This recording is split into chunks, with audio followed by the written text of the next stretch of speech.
চিঠিটা হয়তো তুমি কখনো পড়বে না, কিন্তু আজকে আমাকে লিখতেই হবে।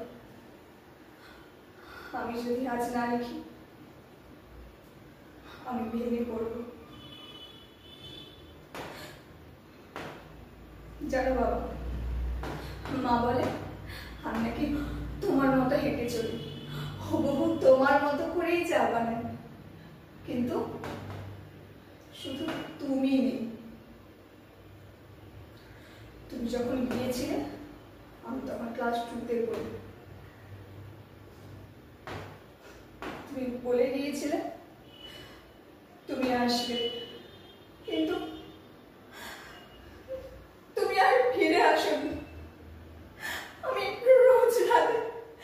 রোজ রাতে ভাবতাম তুমি একদিন ঠিকই ফিরে আসবে, কিন্তু তুমি ফিরে আসোনি বাবা। জানো, আমি না রোজ স্কুল থেকে ফেরার পরে তোমার ওই যে পুরোনো ব্লেজারটা